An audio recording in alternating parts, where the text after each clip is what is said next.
Welcome to the Clutch Burners Podcast, your home for stick shift drag racing, stick shift tech, killer H pattern stuff, and these two good looking guys. Well, there's three on here, but really Rich Guido over there. And Bill Armstrong over there. Yes. And who do we have, Rich? Who do we have with us today? We got Chad Fegley, the first, and will always be the first guy who ran sevens in a H pattern stick car in a drag and drive event. That's right. That's right. Super impressive and super glad to have you on here. As I was just saying, this is a very selfish time for Rich and I to just dive deep into your combination and figure out how we can even come close to catching up to you. I don't care about anybody else. I just want to find out what to do. Well, and I think the cool part is all the fast stick car guys, Garrett pretty much said it recently. He converted his car to compete with the really fast guys, and it can't do drag and drive events now. Jonathan Atkins would tell you the same. I mean, there's no way he's driving his. So the combination of a 7-second H pattern stick car and completing 1,000 miles, that's a pretty rare combination. Like Garrett tried, what did he tell us? I can't remember. He ran like a dozen 8.0s and he could never run a 7-second pass. So. I remember that day. I think he even went an 8.01. Yeah. Like again and again and again. And so that leads me, I guess, to the first main question, Chad. Like when you look at what changes Garrett made to Leroy, clearly the solid rear axle and the 4-link setup was a huge change. But from a weight perspective, I mean, they ditched the entire cooling system. It's a dry block. So power is part of it. Chassis is another part of it, but so is weight. How critical are those three pieces? I mean, do you think you could go bottom sevens in your Vette and do a drag and drive? I don't know. Maybe. I mean, I got quite a bit of power left to give it, but then I get worried about, is it going to survive? Yeah. Yeah. I feel like I could probably go, I don't know, 740s maybe. You're just making the hole deeper for me. That's all you're doing. But I could go out and try to push it more and just run into issues of it breaking every pass. So it's that line of, I just sent my clutch back and he says, it looks like you've been riding it pretty hard. And I said, well, I keep it loose because I don't want to break things, So yeah. Why don't we back up some more and what's your business that you have? And then we can roll into the car combination. And, cool. and what I'll is be introduced. And what is the proper way to say your last name? Fegley. Okay, Fegley. Got it. Fegley, yep. Owner of the shop Inc. Man, I opened the shop in 2001. And then it's steadily just grown. Just opened it as a normal everyday repair shop with trying to do cool stuff on the side, and then have progressed it to now. And we probably do 85% performance stuff, and the rest is just everyday stuff. So it's pretty cool. A couple chassis dynos. There's 7 of us. Did you say a couple? I got 2. I got a dyno jet and a Mustang dyno. So is your middle name Baller? Is it Chad Baller? No, I got a good deal on the dyno jet. And so when I bought my Mustang dyno, was the dyno jets were like, everybody had one. No one understood that a Mustang dyno read lower. And I got so tired of explaining to people that it's just how the dyno reads, it's just a number, don't matter. So I was able to buy the dyno jet at a pretty reasonable price. So it was worth it just to have it. So if someone wants a dyno jet number, I'll throw it on the dyno jet and we'll see what it makes. So, but I don't really use it that often. It sits there more than anything. So have you done back-to-back with, I know Bill's probably going to ask the same question. So back-to-back 2 cars, and what's the difference? I have. That's a hot topic. And it's crazy, there's no rhyme or reason, at least from what I can see, of why they're different. But like a Corvette, for instance, will make 900 on the Mustang dyno, and then I'll put it on the dyno jet and it'll make 990. But then I had LSA Galaxy that made 850 on the Mustang dyno, put it on the dyno jet and made like 880. So it doesn't jive consistently with every car of what the different. I've had to be 5%, I've had to be 25%, and I haven't zoned in on what's making it to be that different. But So it's some percentage of it's soul crushing and disappointment. Is that what you're yes. saying? The Mustang dyno here, it's called the Dream Crusher, just because everyone thinks it's going to come in and make a bunch of power, and they leave and it doesn't. But Yeah, Nice, and nice. those of us that actually are on the track too realize it's just a tuning tool. it's That's all it completely is. a tuning And tool. Yeah, it's That's still right. not the track. Even though it's a tuning tool, it's still not the track. 100%. Yeah, you don't race dyno slips, you race Right, time right. slips or where it's at. So yeah. On the internet, the dyno slips, you can race them. Yeah. I mean, mine made It's nice to 400 say it makes this much Yeah. power, but at the end of the day, the track is what matters. Yeah, I mean, mine made a little over 420 horse to the tires on the dyno. Yeah. Right. With a 1 in front. Yeah. Yeah. Oh, maybe. Yeah. Nice. Okay, well, tell us about the combination of the Vet. What's it weigh? You want me to start with like where it was when I got it or where it's at now? Yeah, Yes, no. all So- of it. All of it. So it's kind of a cool story. Car came to me with 800 miles on it. The customer already had gone Brand into the new car. motor. Brand new Yeah, car. crazy. It already gone into the motor, and it was a 416 with a cam in it when it came to my shop. Came from another shop. Came here. He wanted Procharger and some E85. So we And it put had 500 miles on it. 500 or 800. Yeah, Dude, yeah, that's crazy. kudos to the owner too. He just couldn't leave well enough alone. Right. he brand new, like he modded it brand new. So he brought it to us. We put a F1A Procharger on it, and then a flex fuel system on it. Made, I'm trying to remember, 770 to the tire or something. Wait, was that Mustang numbers or dyno? That was Mustang numbers. Yep. Okay. That's before I owned the Dyno Jet. Okay. And so he was happy with it. It was a good street car for him for a couple years. I got a call one day and he said, Chad, I'm going to trade the Vet in. And I'm like at the dealer? And he said, yeah. And so I asked him what they were going to give me. He told me. I said, well, shit, I'll give you that for it. So wasn't really in a position to buy it at the time, but pulled some stuff, bought it.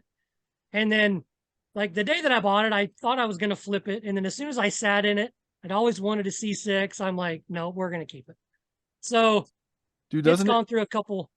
doesn't it Go ahead. seem like honestly, I think about this, like if he was to trade that in at the dealer, somebody is gonna die in that car because most normal people, like, they don't know how to drive a car with 700 plus horsepower with the Oh, tires yeah, on the street. for Like, sure. that's Yeah, a it's death crazy. machine. Yeah. And that's, anymore, it's so easy to make 1,000 or 1,200 or 1,300 horse. It gets thrown around so much. They've lost the grasp of how much 700 is. 700 wheel horsepower is crazy amount of power for a street car. You know what I mean? So I almost find that's about the number for a radial, like a legit radial, not like a race tire or anything, but like a real radial that you would drive on the street in the rain. right. Yeah. Like Something that's 7's manageable. It's about it. You go much over Yep. that and it's just blowing the tires off. It's legitimately not safe. Like, it's And fun, breaking shit all the time. but it's not safe. And Yeah. and something about the back tires wear out like on a 2-to-1, 3-to-1 ratio to the front tires. I don't ever Yeah. understand that. I'm about 4 years to 1. Every 4 years, I got to replace the front tires. And it's just about every year I replace the back. Nice. I kind of cut you off, Chad. You were talking. Sorry. So I kept the F1A on it for a while. Then it wasn't enough, so I upgraded to an F1X. And it was always a And stick, then right? Always a stick Still car? stick, yep, always Okay. stick. So when I bought it from him, I think it had, I'm trying to remember, I think it was 800 miles or 1,200 miles when I bought it from him. I drove it around with the F1A for a while, did some standing half-mile stuff, a little bit of drag racing. It just wasn't real fast, to be honest with you. So for I- perspective, because I've never done a half-mile event, I have thought about it. So 770 horse to the rear makes I think- what kind of mile an I- hour and a half? I think the first time I did the standing half, I was around 830 to the tire. I did 177 or 178. Fighting traction. It's a standing half mile on a frickin' Nebraska road. Like, it's just a 2-lane highway, dirty.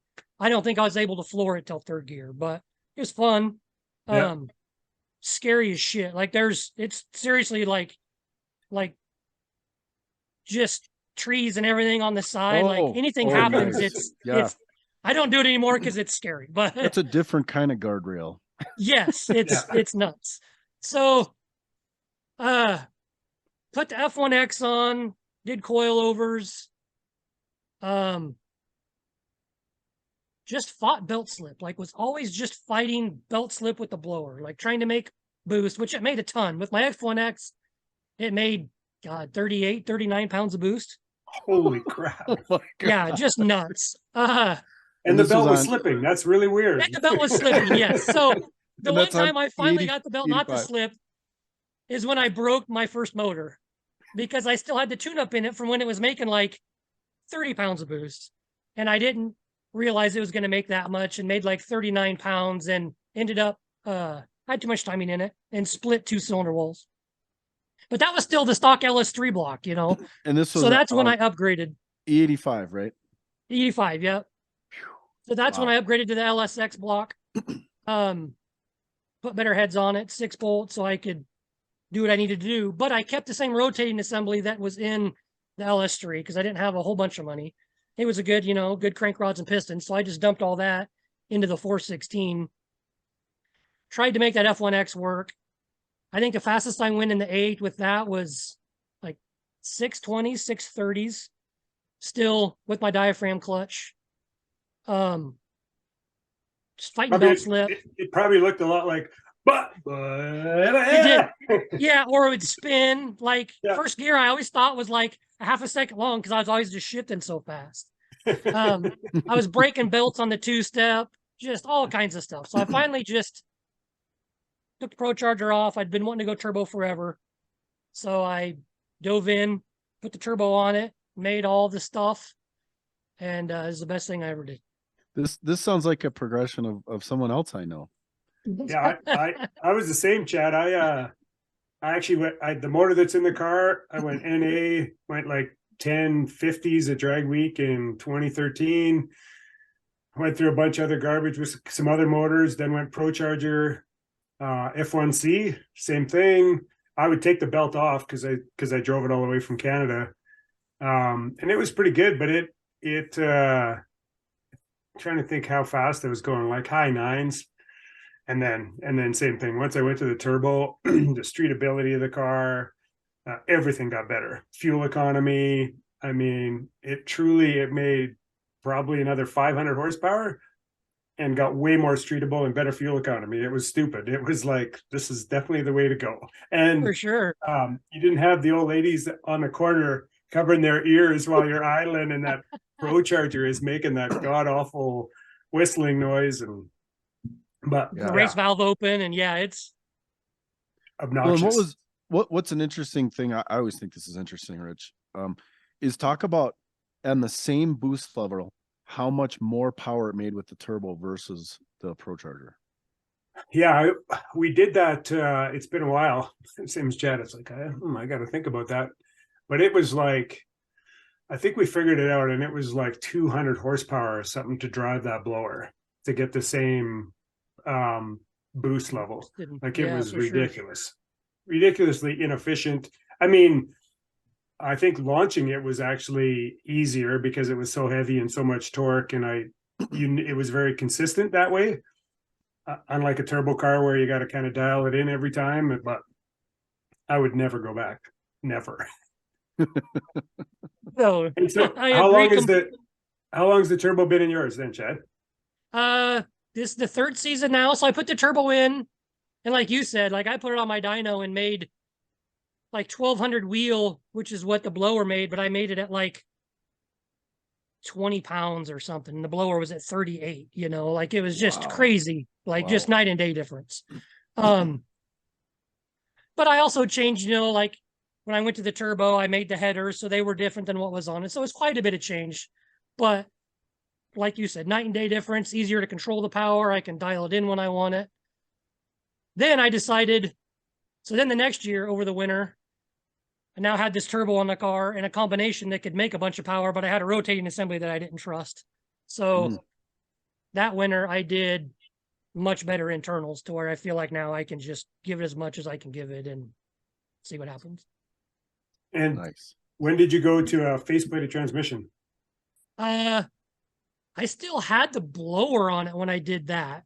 Oh, okay. I thought I broke my stock tranny because I was just having issues getting into gear and I was fighting it. And so I just ordered a faceplated tranny. They were, I think, it was when they had some issues with their tooling and they were down for like months. So I waited like 6 months for the tranny. So I was just trying to make my broken, that I thought, tranny work. And ended up being like the shift shaft or something the tranny was fine. But I talked to Garrett about the faceplated tranny and he's like, Chad, do it. It's like the best thing you'll ever do for your car. Yeah. And he was right, of course, like it was night and day difference on how it worked. Before we go by this, because I think it's an important point for our listeners, is I don't know if there was a bunch of bad batches of roll pins, but the 2 roll pins that hold the knuckle in that control your shifter to the transmission. My brother's has popped right out before, so he's in 6th gear, goes to shift it out of 6 off the highway, and he's got no more gears. And but I've had it in drag week. The last time I ran a stock T56 at drag week, the roll pin had worked its way, so it was like half in and half out. And so same thing, I was missing gears and thought the transmission needed synchros, but it was mine came out on the drive once. Yeah.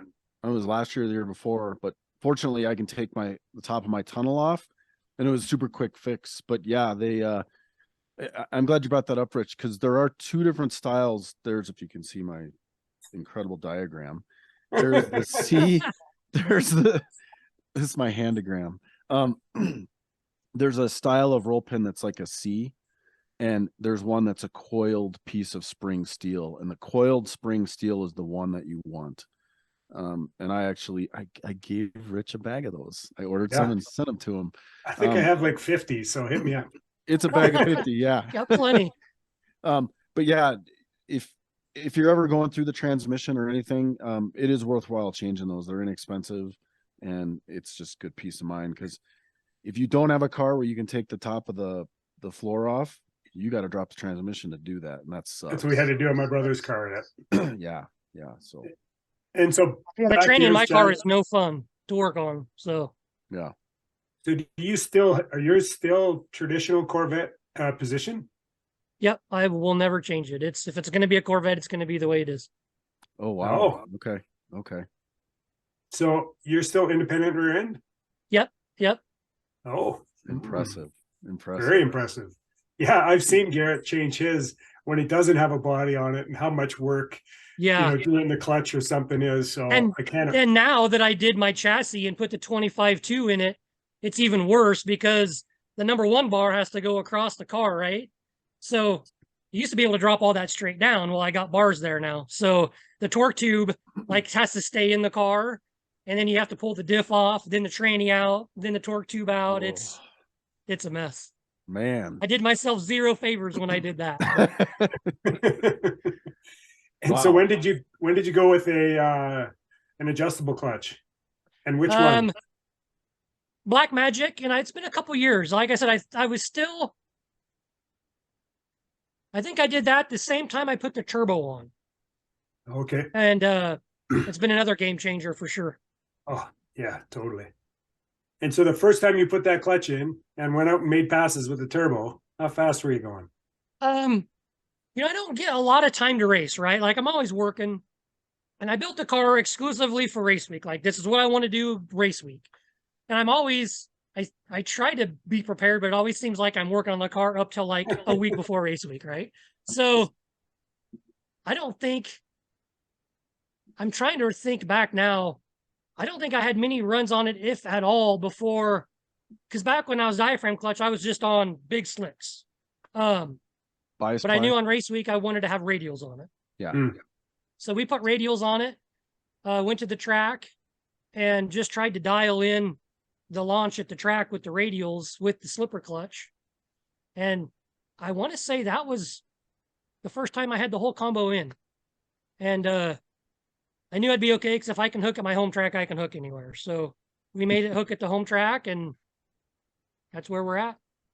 So did you adjust? You talked about dialing that clutch in. So was it a matter of adjusting base pressure and counterweight, or did you really just kind of have a setting and just change launch RPM to work with that? Yeah, I haven't really changed the clutch much. I've never changed the clutch during a race. I always think about it forever, change it like before I do the race, and then we'll race the whole deal. I'll change launch RPM or whatever, and then always look at the data when I get home. Wow. Look it over good to see if I need to change it much, but Wow. So you don't change street to strip. nope. The same clutch setup that I race with is what I drive with. Wow. And how heavy is your car now? 33, I think you said, or something like that. Yeah, 33. When I weighed it in Tulsa, it had me at like 34.50, but on my scales here, it was 33.20 or something.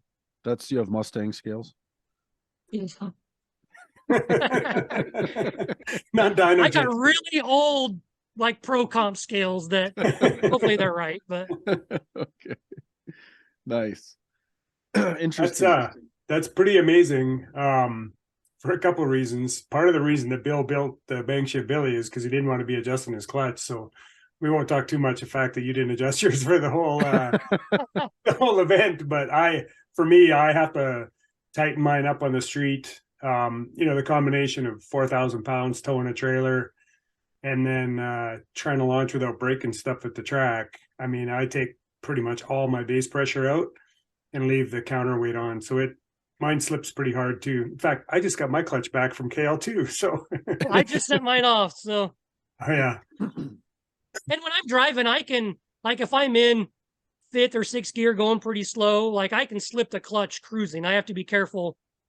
Otherwise, it just drives. It's good. I dyno it on the same clutch settings. Just make sure I start with the RPM high enough and let her go. And so let's see. So we kind of jumped around on our questions, but so I'm super, God, well, let's wait because we want to talk about your whole procedure and RPM. So let's hold off on that. But tell us what it was like doing race week with your dad, and Rich has done that as well. But you did it too, so it was super, super awesome. I don't get to see him very often, so to be able to spend a week with him was definitely something that I'll remember forever. And was he a car guy when you were growing up too? Yeah, he was. He wasn't into like super fast, go fast stuff. Like I remember he used to take like 280Zs and he would custom make fiberglass body kits on them and then paint them. He was a body guy, so he would do body kits, paint them, sell them, do the next one. So I mean, I've been around cars forever, but not really to go fast. You know, it's funny. When you're at a party or something and people are like, "Oh, I'm not a car guy." I look at them, I'm like, "Well, what did you walk here today?" Everybody's a car guy. They're just some are a little more on the one scale side than the other, but a little bit more in depth. Yeah. Right. And it looked like he was having a good time. I mean, and that's the first time he's been on one with you? Yeah. And how many have you done? I finished 2. The first year I broke the first run, first day. Oh, really? What'd you break? Yeah, I broke the rear end. Oh. And which event was that? That was the Rocky Mountain Race Week 2.0, the first 2.0. Oh, okay. So you've done that would have been 2020? Yeah, so you've done 3 race weeks, is that right? 3 race weeks, yeah. Because I remember the second one, like you were neck and neck with Garrett that last day. And yeah, I think Rich probably knew who you were, but he's like, "You gotta go talk to that guy." I'm like, "Who's that?" And he's like, "Oh, he's the one in second place." I'm like, "Oh shit, yeah, I better go talk to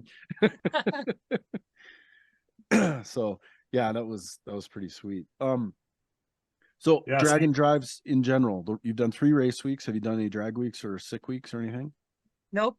Signed up for sick week this year. Other than that, that's it. Cool. Coming to Just get my local orange drag helmet. racing stuff at my track here. You're coming to get an orange helmet. Yeah. I just want to come for the warmth. Yeah. Oh, it's a good time. You'll where have are you a at? good time. Yeah. Where are you at, Chad? Nebraska. Oh yeah. Yeah, it gets a little cold there in the winter. So yeah, I'm not looking forward to the drive there. I know you guys are badasses and drive, but I hate driving. So the trailering to Florida is, I'm not looking forward to that, but I'm looking forward to the weather. So Nice. yeah, hopefully we don't get the same storm blowing us across the country that we had last time. But I stayed ahead of it the whole time. But there was some people that didn't even bother going because they were a day later than me, and it was a wicked winter storm. So there was quite a few people who didn't end up even coming, and I was like surfing the wave ahead of the all across the country, literally. It was awesome. Yeah, you'll have a good time, but I don't think I'm going to be able to keep up. I'll have to figure out what to do there, but I need like fiberglass front end, different cage, Weather but balloon in the trunk. yeah. So what else? We talked about weight. So suspension still stock. I wasn't sure about that. That's pretty cool. Yep. Yeah, I got coilovers on it, but other than that, it's still stock configuration. So what gear ratio you running in the back? Yeah. Stock gear ratio still 342. Wow. And then so talk to us about your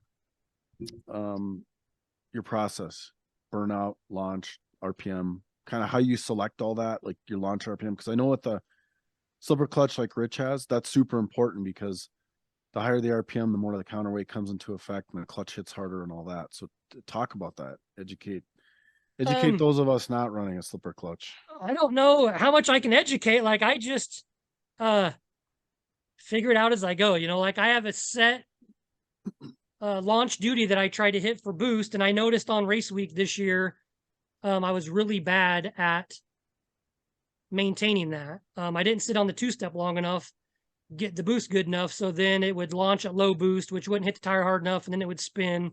Normally, like I changed it around, but I want to say 4,200 RPM was where I had the two-step set at. Try to leave at like 8 pounds of boost. And then I was ramping in boost as fast as I could. Like as soon as I'd let off the clutch, I was trying to ramp it in. And I just fought that all week. But so like otherwise, how much? So on your ramp, like when you're saying you're ramping in as quick as you can, like how much boost would you see in first gear? 16. Okay. And then by the time I hit second, I'd be at 23, 24. And shifting at what RPM? 75. Okay. I played with that a little bit too. So this was the first time on race week that I was using the rev limiter to help shift. So I kept having to adjust my high and low window. Mm-hmm. So I kept turning the RPM up for my shift so I wouldn't fall below the bottom. It took some trial and error. I still need to get it good. My 7-second run was really the second run where I was able to get all the gears on the limiter to shift right. Up till that point, I couldn't get the 1-2 shift down, so I just kept playing with it. And so you would clutch. Sorry. So you would clutch. You would just clutch it quick when you wouldn't get it. Yeah. Yeah. And are you running a Holly EFI? I am. Yeah. This year, first year on the Dominator. So then, are you doing boost by time or boost by gear, or what's your strategy boost there? by time? Okay. Yeah. I do the same. And I've had some issues on the 2-3 shift doing it clutchless. And when I kick the clutch, it starts the whole boost by time thing over. Oh, right. So I don't, where I should be making like maybe 20 pounds, it starts off really like I launch the car again and right. It gets down the track, but I'm like, God, why does that data log look so weird? I'm like, oh yeah, I had to kick the clutch. And I'm going to try to, in Florida, be a little bit more aggressive with the clutch because it seemed like no matter what I did, like 130, 60 foot was like where I was at. I feel like that was the clutch holding me back versus the tire or power, just because I had it soft because I wanted to make sure I could go down, right? So I want to try to get a little bit more aggressive with that and try to get that lower and get my short time better. So how long in first gear, or maybe it's all in first gear, is your clutch slipping? Have you looked at the time? Yeah, so I have to judge it just based off what my RPM does because I don't have an input speed sensor. Yeah, me either. On a Corvette, it's hard with the torque tube. I'm going to do that this year. So I don't have a for sure to know what the clutch is doing, but just based off what the RPM looks like, I'd say midway through first. Oh yeah. So like a second? 0.6, 0.7 into the run. Does that sound right? Yeah, maybe a little bit longer. Oh yeah. Because I think, Rich, when we've looked at your data logs, it's about 1 second, isn't it? No, about 0.7. Okay. But depends. Like, so I have two clutches. I have the same one as Jonathan went 661 in. I like to say that. It just makes me feel important. Wait, that would be the same clutch Garrett just went 631 in. No, he's got the billet version. Oh. When Jonathan went 661, he did it with a stamp steel one, which is insane. And I'm sure Rob Youngblood is like, don't do that with that. Like that's, and I think it slipped for the whole pass. Like it was, but it's pretty interesting if you look at both the trends for the next gen compared to the twin 8-inch.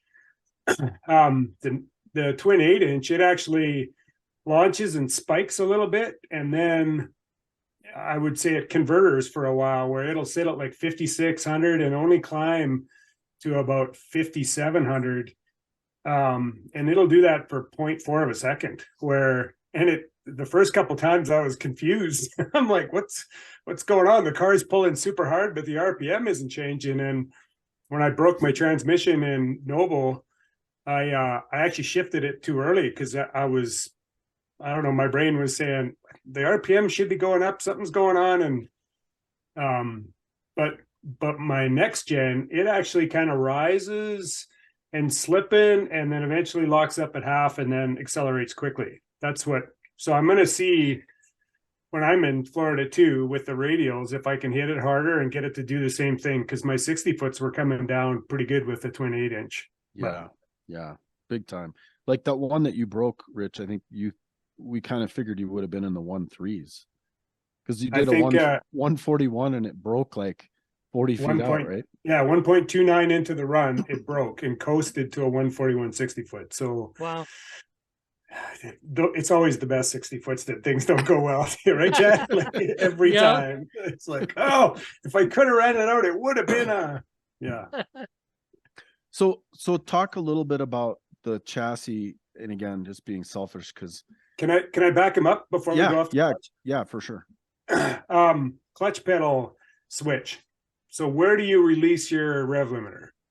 So the 2010 Corvette uses a clutch position sensor, so 0 to 5 volt, and I had to make that work. So Lingenfelder made a box back before I had the Holly on it.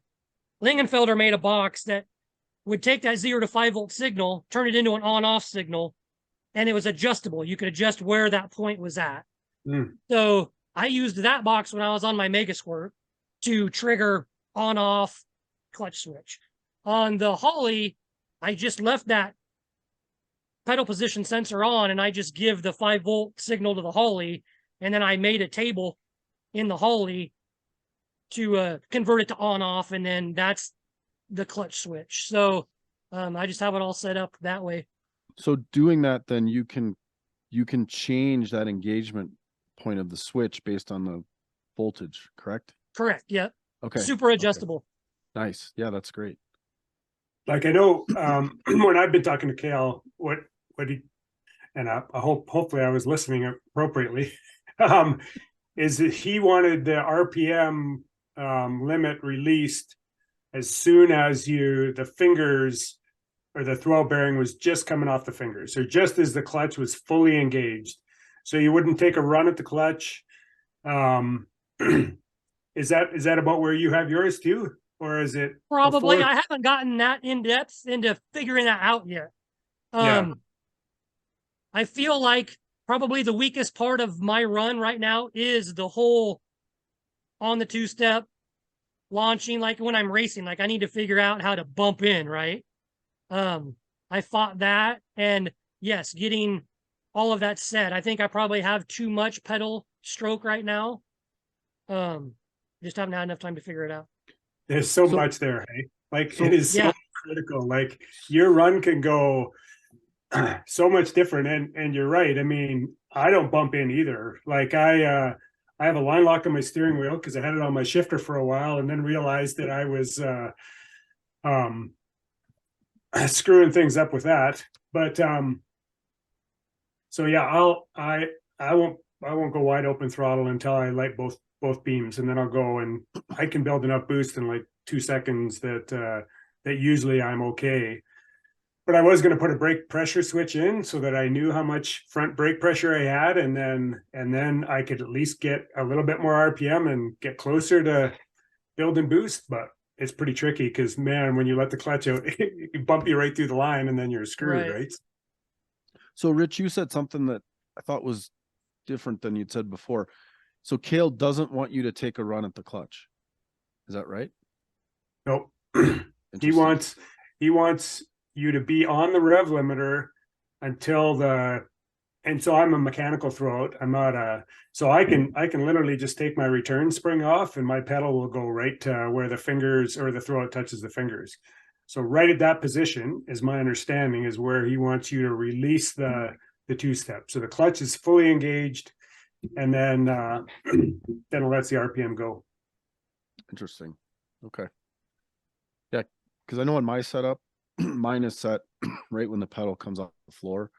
And so if I set 4,000 on the two-step, it gets 1,000 RPM run at the clutch. So it's really hitting the clutch at 5,000, and I don't run an adjustable clutch, but then the clutch controller is working on it at that point. So it is taking a run at it. It's interesting. Yeah, you really scared me though, Chad, letting me know that the 790 was the first time. So I'm guessing as you get that whole ordeal position, you'll knock a couple of tenths off right off the bat when you get more. Yeah, get that figured out. And I was scared to turn it up much more than I had it, but I won't be that scared now in Florida. So hopefully with some extra power and getting the short track figured out, it'll be good. Yeah, short track is so key. It's crazy because you think about just throwing the power to it in fourth gear. It makes so little difference on the ET. It's so much the short track. Yeah. Yeah. Yeah, it's crazy. And you had a MegaSquirt on it before, did you? And then you just switched to Holly? I just didn't have enough inputs and outputs. There were things that the Holly could do that the MegaSquirt couldn't. So I switched over. Yeah, I'm still running MegaSquirt on mine. But yeah, so I was thinking about adding an input speed sensor too. I know that Tech Performance offers that, but I'm kind of a farmer and a long ways away from them, so I might have a look and see if I can figure it out too. But I actually just messaged Cale about his opinion and ways of doing that, and he told me to message him tomorrow. So I'm going to get with him to see how he suggests to do it. Otherwise, I'm going to make a reluctor that bolts onto my input shaft and go from there. Do you think you could use? But the Vet's a little bit different than how everything else is set up. Do you think you could use the face plates to do it? I know I thought about that too. Yeah, because I've got my training part right now. It wouldn't quite have the resolution that you want with like a reluctor wheel, but I don't know that you need it. Yeah, I think you're probably right. I think that's how Tick does it. Like I figured by looking at the picture, yeah, that's what they're picking up is something on the gear. Yeah, I think that would make sense. But sorry, Bill, I cut you off. Let's go to chassis now. Yeah. So and again, I have not yet made the jump to radials, although I have a brand new set on wheels in my garage, ready to go. But what's the difference in the shock setup in the rear and the front, I guess, when you make the switch from a bias ply to a radial? So I'm still a little foggy on this. Man, it was so long ago when I switched. I don't even remember what we do. Obviously, an IRS car squats, there's no extension. So we just tried to control that, get the front up as fast as we could. And man, I haven't even really played in. Like I drive home, I got like a 30-mile drive home. And I think about that, like I haven't touched my shocks in like 2 years, right? Like I should probably still go out, and there's probably, hundreds to be made just in getting that better. But I just don't ever get to race it enough. Yeah, I look at one of the most recent videos that Garrett did of Leroy at the track, and he launched it and it spun and they stopped and backed it up. And I forget who his guy is that does the chassis stuff, but he literally changed like a couple of clicks on the shocks and then it left perfect the next pass. Like, yeah, it was that simple. I was just like, man, I wish I knew what was he changing compression, rebound, a little of both? Like what exactly was he doing? Was it hitting the tire too? Was it, coming down too I'm fast? guessing the front was coming up too fast. I think they slowed the front down is what they did. Okay, because when the front comes up fast and then it tops out, it'll unsettle the whole chassis. Correct. Yeah. Yeah. Yeah. For sure. Now, do you have a lot of front end travel in that Corvette? Not a lot. And I have shock sensors that I was gonna get put on it, and then I ran out of time before race week, so they're still sitting in a box. But it's got, I don't know if I had to guess, probably 6 inches of travel, maybe. Whew, that's a lot. So it's not horrible, but it's not compared to some of the stuff that you see. But yeah, and Sam, on the other end of the spectrum, I have a Mustang 2 set up in my car. It's very limited on front end travel. But I think about when you see these really high powered cars racing, they have little to no front end travel going on. right. Whereas a lower powered car, especially in a no prep, I mean, geez, they have like the Baja freaking shocks on the front end, and it's just, it's like, how do they even see down the track when it's that high? But I need to figure out how to make that work on mine. But I think the hit of the clutch initially is going to be the biggest make or break with the radial versus a slick. It's got to be, For sure, 100%. If you're soft on it, it'll work. I don't feel I ever could have ran a radial with my diaphragm clutch. It was just so violent. Like I had to have the slick on it to make it even try to work. Yeah. And so, so the suspension so do you know what your anti-squat is or anything on that car? Or you really don't have the ability to change? I don't even know how you plot that on an IRS car, to be honest with you. Yeah, I don't either.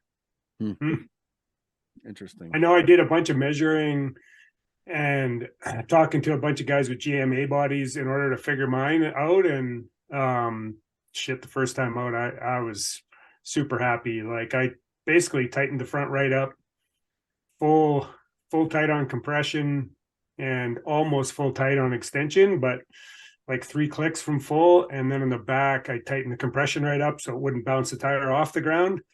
And it went about 50% on the shock setting, so it would drive into the ground and then not come back. And I was amazed at how well it worked. Where are you at for anti-squat? 144%.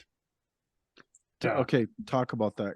I don't even know what you mean when you say anti-squat, and I sound so dumb. But explain that, please. Anti-squat would be... Yeah, go ahead. Go ahead, Rich. No, you go ahead. You probably can explain it way better than me. I was just going to say anti-squat, the easiest thing is below 100 when you launch. The rear end's going to go up in the car. The back of the car is going to squat. And above 100%, it's going to separate, and you're going to use geometry basically of the suspension to push the tire into the track. That's how radial cars, if you watch like Radial versus the World, they extend. I mean, that's how they're able to go as fast as they do on a 275.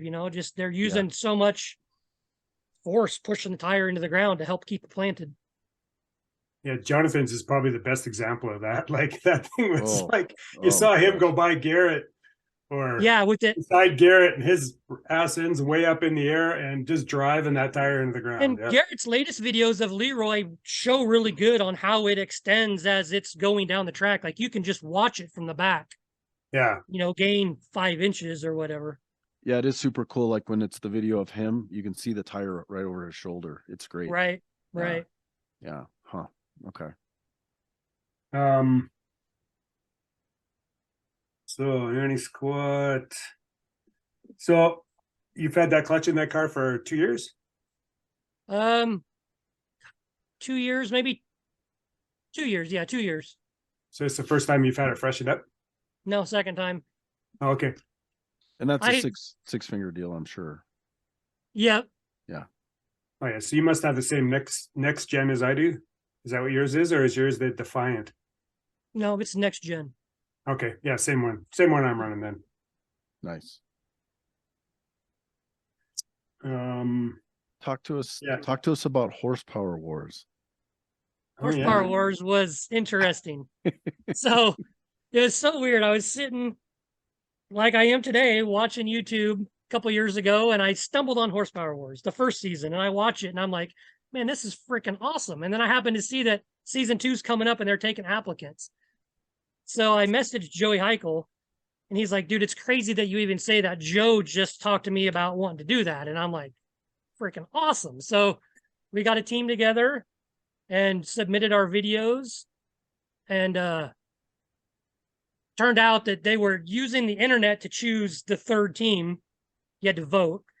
And so we used Kyle Loftus was awesome about putting stuff out on 1320 video. Garrett put some mentions out on his page to vote for Midwest Mayhem. So I think we crushed it. I think we had like 70% of the vote.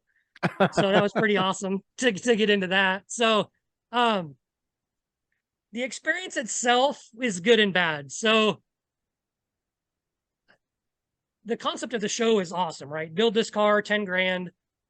You get there and it turns into, you know, what's going to be best for production, what's going to video well.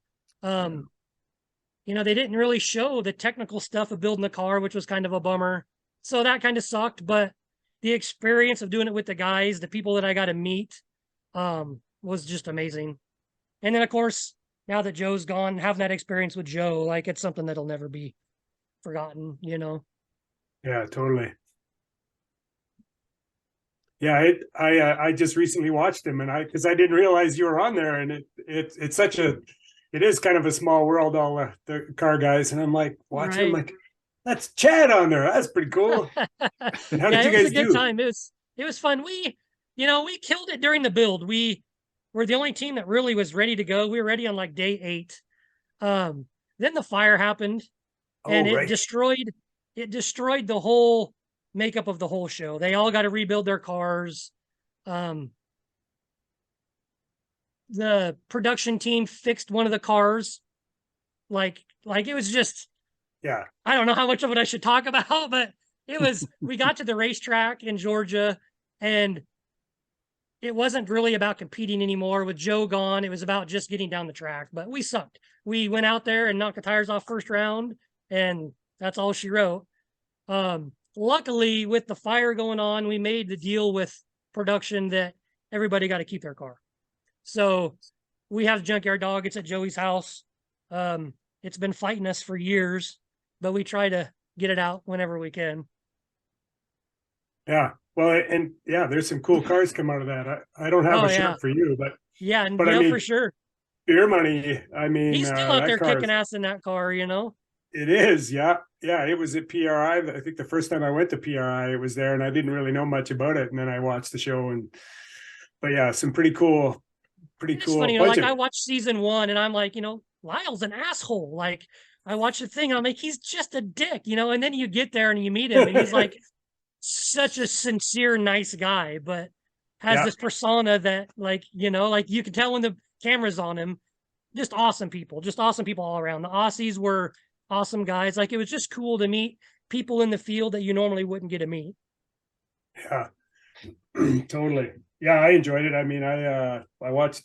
I had COVID, so I was on the couch, and I'm like, I don't know, watch something to do. Shows. Yeah, it's about the only time guys like us actually sit long enough to actually watch shows like that. So right, it's not all COVID's not all bad. The best part in Colorado was I call it the COVID Autobahn. I mean, there was no one on the roads. Nice.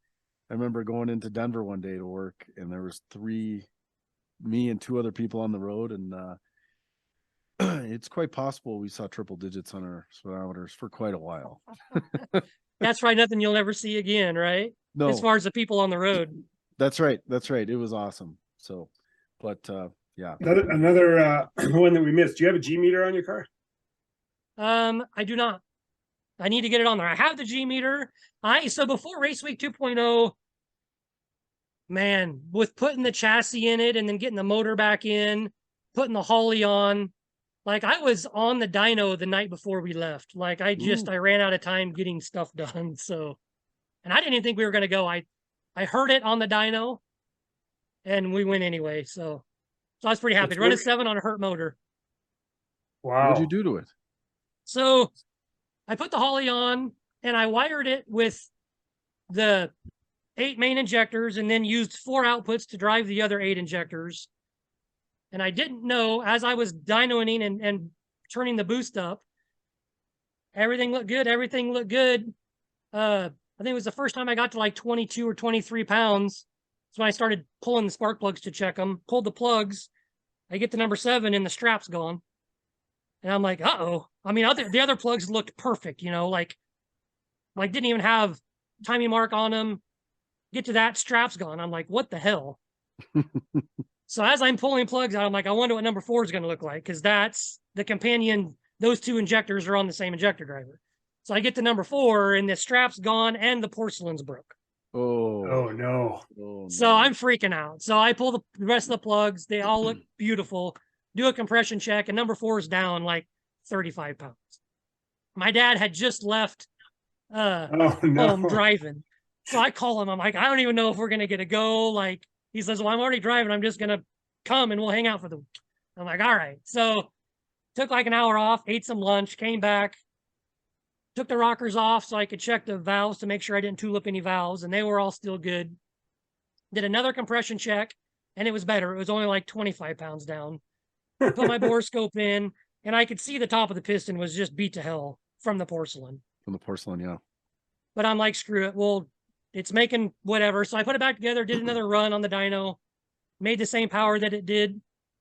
Sorry, I switched in all of that, I switched the wiring back over to all 16 controlled at once. So during drive mode now, I have a connector I have to unplug to disable the other 8 injectors. But changed that wiring, did another pull, power was fine.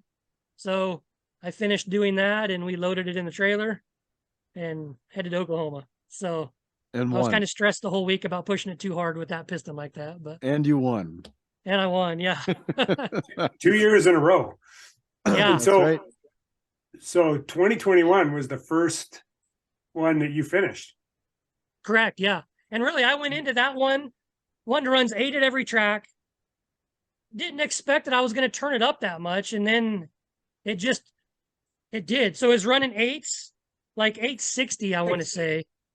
And we got to the last day. I ran my 860 that I could turn in, and called Joey Heichel, and we just started talking about what I should try. And so I pulled the plugs, and they looked really good. I'm like, I'm going to add a couple degrees of timing and 5 PSI of dome pressure.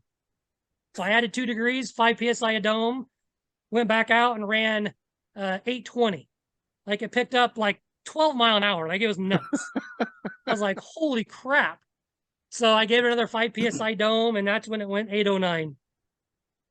Yeah. And it just blew me away. Like I didn't think that I could have a 7-second stick car, you know? But then it did that, and I'm like, holy shit. And that turbo's got quite a bit left. So. And that made the difference between you beating Garrett and not, right? It did, yes. Yeah. Yep. Yeah, I remember looking at the standings, and I'm like, who's this Chad guy running 880s? Like, where is this guy in the pits? Like, you came out of nowhere. Yeah, when I had that conversation too. He's like, he's over there. Like, who is this guy? Yeah, that's so awesome. That's so cool. Especially for the first one that you finished, you beat. Oh yeah, it was amazing, and it was months after my mom died, so it was super emotional time for sure.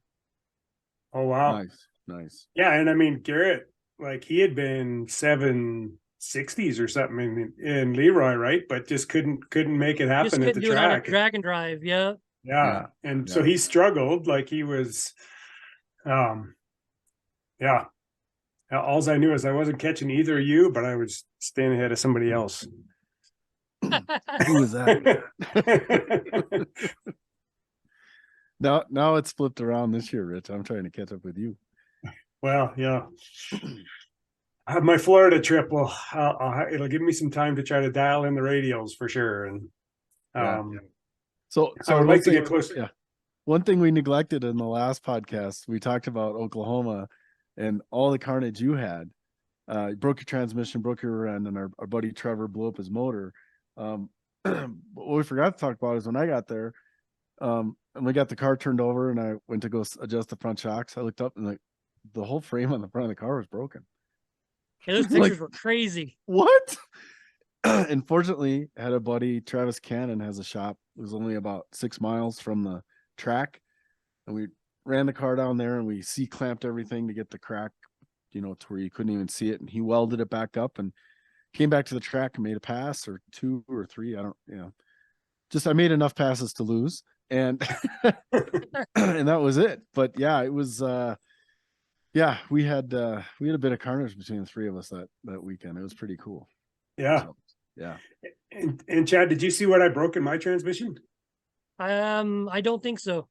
I don't know, because I've got the I don't know if it's too bright there. It's weird to see what it is. It's because of your background, Rich, that it's having Yeah, problems. I'm gonna turn the background off, but it's basically, you're running a G-force transmission too. Yep. So in the G-force, the 3.4, I think is billet steel, but G-force, when I had mine built, and I think when Bill had his built originally, Tick wasn't making the billet 1-2 fork. Shift fork, yeah. So I was running a stock one. So that's actually what broke, and not the fork itself, but the little tab that rides on the knuckle. And when you break that piece, you can turn your manual transmission into a trans brake. Oh yeah, real quick, I bet. You can put it in 2 gears at once. And so that's what happened to mine. And that's what, stopped the drive shaft, broke the rear end. But needless to say, the Tick performance parts are going to be here this week. So awesome. I'll put it, but it's something to keep an eye on, because the reason Bill upgraded was he cracked his right in the same place. If I can get rid of my screen, I'll try to show you the picture, but I could actually go grab the part that's cracked. Yeah. If you want, if it matters. Because if that's good to know. Like, mine's out and apart right now. Maybe I should just I'll go grab it. Hold on. Yeah. Call Jonathan and get those ordered. Yeah. And I think if you look, you'll find that your 3.4 is billet. But your 1-2 is stock aluminum with and it's a very distinct piece, because Tremec heat treats it. And you can see where mine broke is like where the thinnest heat treating is. Oh, right. And yeah, it ends your day really quick. I mean, I had a spare transmission and a spare 9-inch, spare U-joints. I didn't have a spare drive shaft, so I was a little shocked when they were kicking it off the racetrack. But thankfully, it was still in one piece. But yeah, Bill's going to show you. So it says cracked. And if you can see this part here, Rich broke this end clean off. Yeah. And no I don't kidding. think you're going to be able to see it here. Oh, you can. Yeah.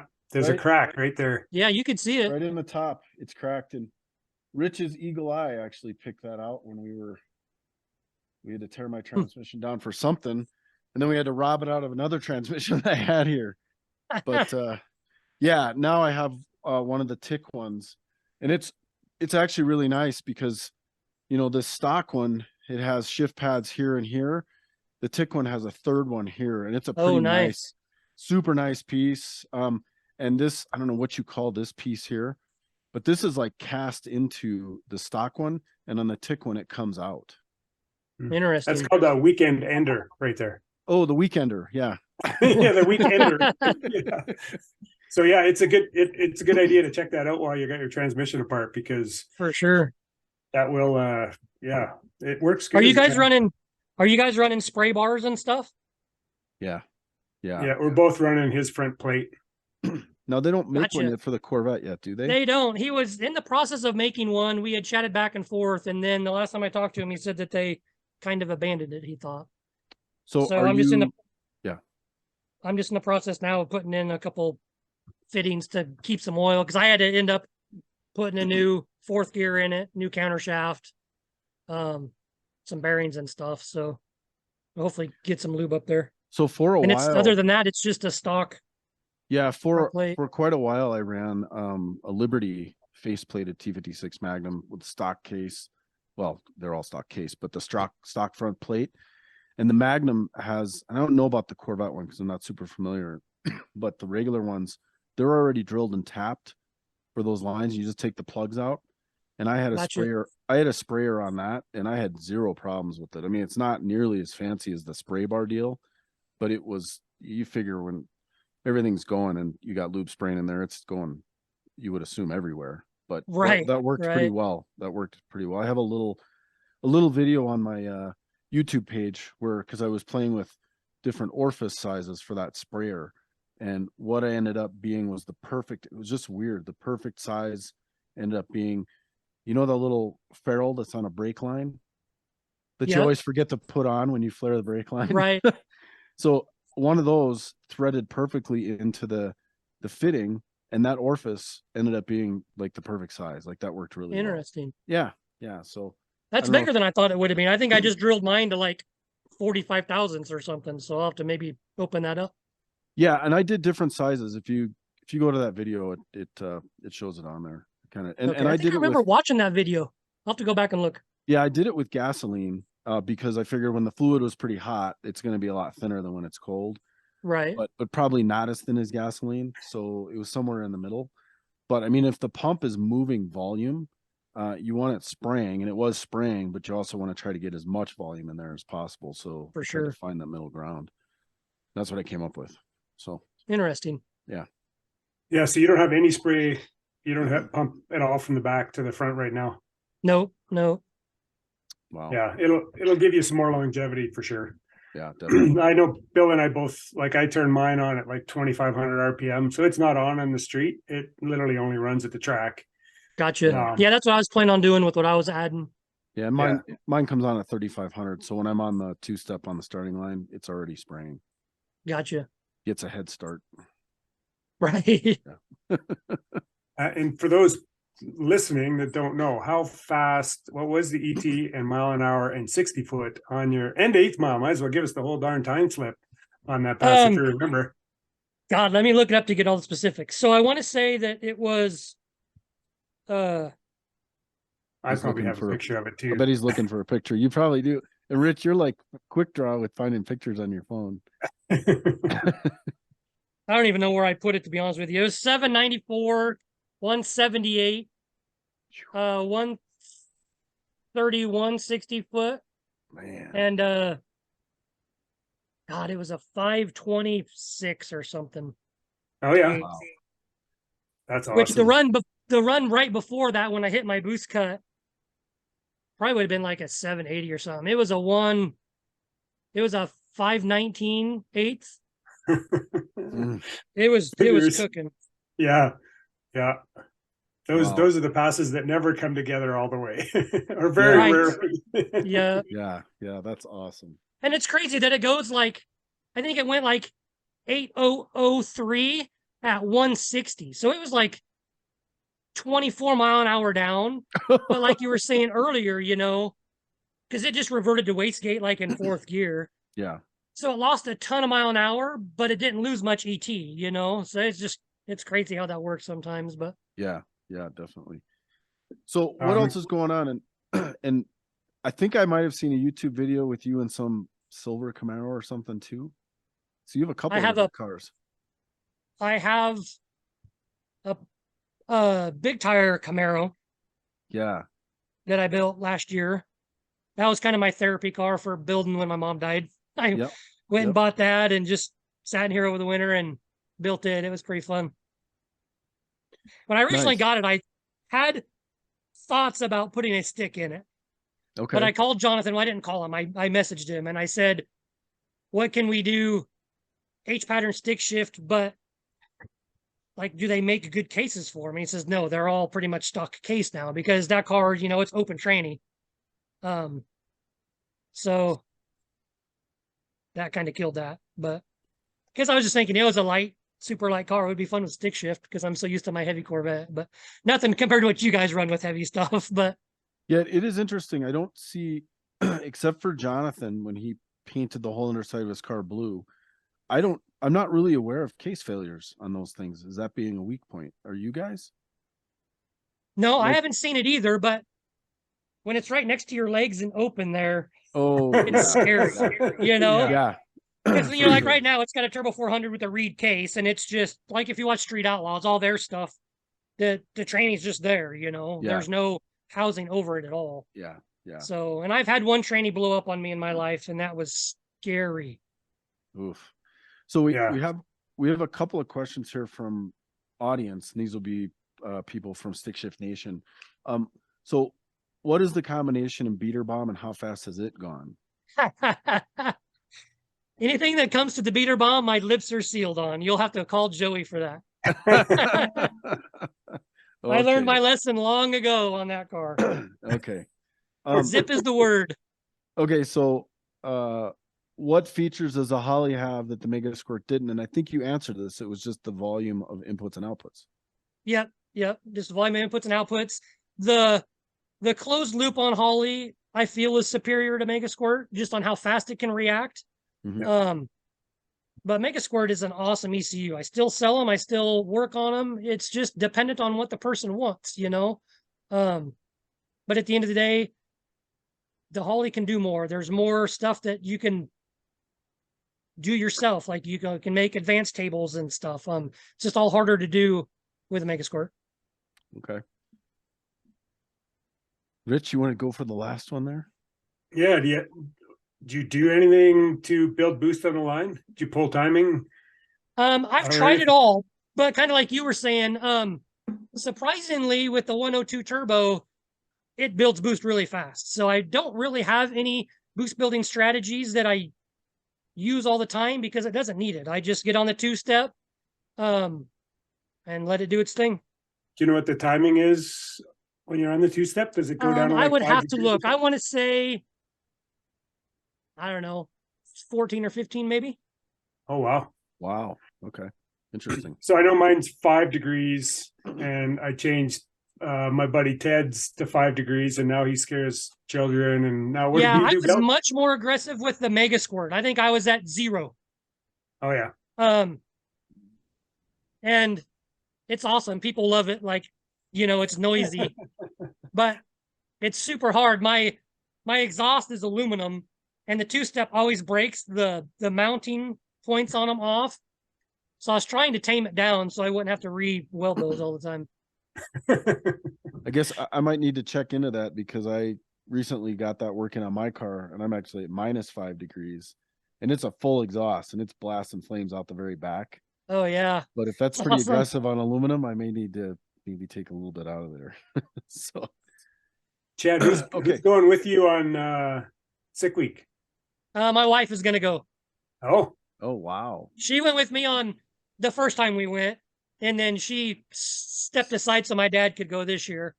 So she'll go on sick week, and then I'll see if my dad wants to go on 2.0 next year. Awesome. Nice. And she enjoys it? She enjoyed it the first year, but I still had Corvette seats and all that in there then. Right. Now it's race seats and a carbon floor and no HVAC. So we'll see. It still does have electric windows and all that good stuff. So it won't be horrible, but it is what it is. Yeah. Were you making any changes to make it more streetable or comfortable? Maybe comfortable is the word. Because I know you and I chatted at 2.0 and you said that, you know, the latest mods to kind of lighten it up and to go probably to a 750 cert or 6.0 cert. It's a 25.2. Oh, that made the car a little bit less streetable. Would that be fair to say? It Or made it less comfortable. Yeah. So like the funny car hoop getting in makes it a pain getting in, but a lot of that is because I left the stock steering column and steering wheel in because I wanted it to be Corvette still. So you can't remove the wheel. It does have the tilt, so it tilts up, but it just makes it a little bit hard getting in because there's not as much space. And then it's definitely, once you're in, it's not comfy leather Corvette seats, you know. But yeah. You're gonna have but to buy I did take it to an all Corvette show. Like the week after we came back from race week, they had the annual Corvette show here in town. So I drove it to that. And I was worried, you know, some Corvette guys get pretty crazy when you have a car that's that modified. That's only got 6,000 miles on it, you know. They're like, oh my God, what did you do? But I think more people were impressed with it than were pissed off by it. So that's good. So yeah. That's awesome. Well, it's legendary now in my mind. Like, thank you. Yes. Yeah. Yes. Totally. It's much like the Mustang Dyno. It's just a soul crusher. Yeah. I'm actually excited to see who's going to show up. I think this stick world's just taken off, right? So awesome. I know it's so cool. Yeah, when I went to Florida last year, I never dreamed that I would win. Like and I think there was like 35 stick cars or something. Like it was yeah. the second biggest or the biggest class at Sick Week. It was That's awesome. awesome. That's so cool. I was just lucky that you never showed up, and some other. I mean, there's so many fast cars down in Florida. Like, I mean, Garrett was another example where he could have just came and walked all over me, running 8.0s and not pushing the car very hard, right? But yeah, that's why you don't try to find out who's going and not go because of that. Because just like you, I mean, you were close to breaking right before 2.0, right? Like, Right. it happened so quick. So Anytime. Yeah, absolutely. You got to finish it to win it, so. Yep. yeah, to all those people who think they're too slow to go and do one of these events, you're never too slow. I've seen some of the fastest classes get won by slow cars just due to attrition, and it is what it is, man. Well, yeah, some of the smart guys, they actually sign up for outlaw class at race week, banking on the fact the other guys won't finish, and sometimes it works to their advantage. Right. Yeah, totally. So speaking of stick shift blowing up, have you heard about the Donald Long lights out stick class? It's not.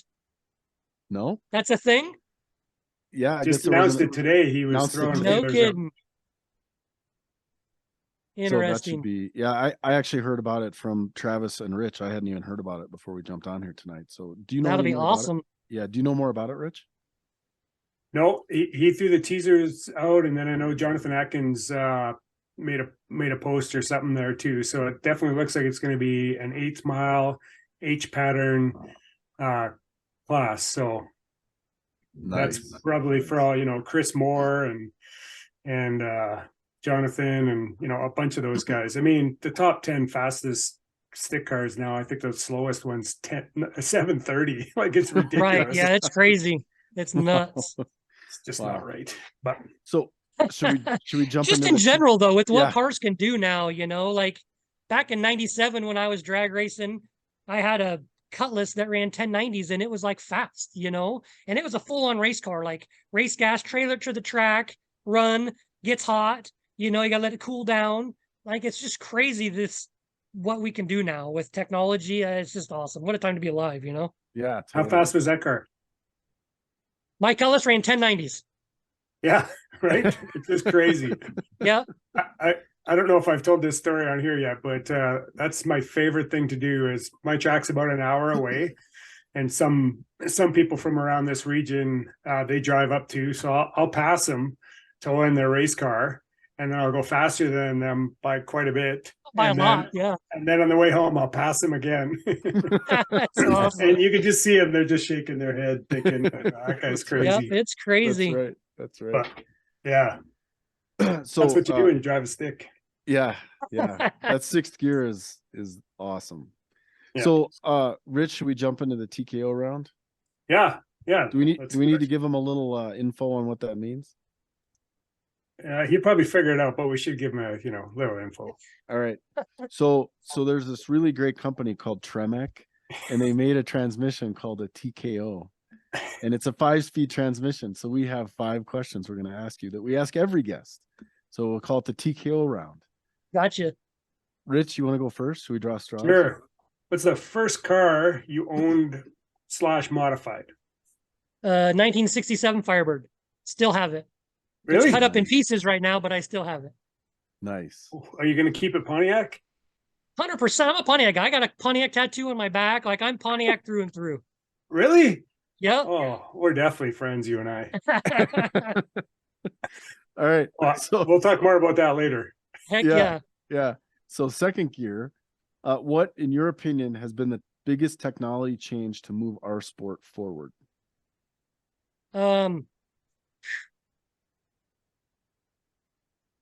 EFI. Okay. Yep. Good answer. Yeah. Survey says, yeah, no, that's right. So third gear. So what's your day job? But you described that a bit, but you're the owner and I'm the owner of the Shop Inc. Day job. I work 7 days a week. It's hard as the owner to get stuff done when you also have to do stuff in the business, right? So mainly what I do is estimates and all the dyno tuning. And I get so far behind on the tuning that I like to come in on the weekends when I can just leave the phone off and the door shut and get caught up on work. So The last year, I haven't done as much of that. I tried to focus on my car on the weekends, but now I'm back to trying to get caught up on work on the weekends. But I love it too, right? Like, it's not a job. When you love what you do, it's not a job. It's just come in and work on cool shit all day. So That's awesome. That's awesome. That's awesome. So fourth gear, what influenced you to build your cars?